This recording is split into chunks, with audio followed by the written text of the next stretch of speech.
Halo Tribuners, kembali lagi bersama saya Harvina Utami dalam program Berita Jos. Terpidana kasus pembunuhan berencana terhadap Nofriansyah Yosua Huta Barat Richard Eliezer akhirnya bisa bernafas lega. Hal ini terjadi usai Kejaksaan Agung memutuskan tak mengajukan banding atas vonis 1,5 tahun penjara oleh Majelis Hakim. Vonis ini sangat jauh lebih rendah dari tuntutan jaksa penuntut umum yang sebelumnya menuntut ex-ajudan Ferdi Sambo itu 12 tahun penjara. Di sisi lain, keputusan tak mengajukan banding seolah memperlihatkan sikap Kejagung yang mulai berubah dalam memandang Richard sebagai justice collaborator.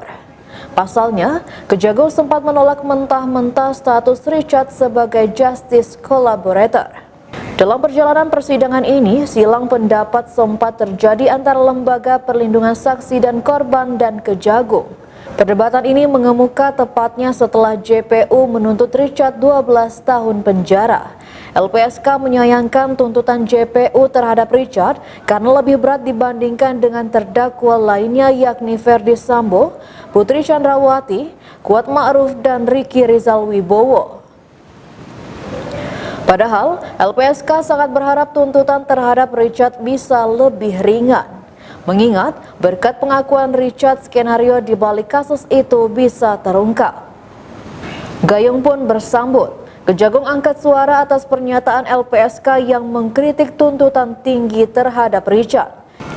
Jaksa Agung Muda Bidang Tindak Pidana Umum Kejagung Fadil Zumhana meminta LPSK tidak melakukan intervensi proses penegakan hukum yang dilakukan jaksa.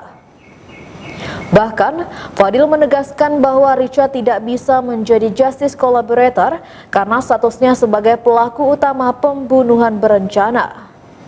Kepala Pusat Penerangan Hukum Kejagung Ketut Sumadana menyebut Undang-Undang Nomor 31 Tahun 2014 tentang perubahan atas Undang-Undang Nomor 13 Tahun 2006 tentang perlindungan saksi dan korban tidak mengatur justice collaborator terhadap kasus pembunuhan berencana. Ketut menjelaskan bidang tindak pidana tertentu yang diatur terkait justice collaborator. Hal itu mencakup tindak pidana korupsi, terorisme, tindak pidana narkotika, tindak pidana pencucian uang, perdagangan orang maupun tindak pidana lainnya yang bersifat terorganisasi. Demikian berita hari ini, sampai jumpa lagi di berita aktual selanjutnya. Salam Tribun.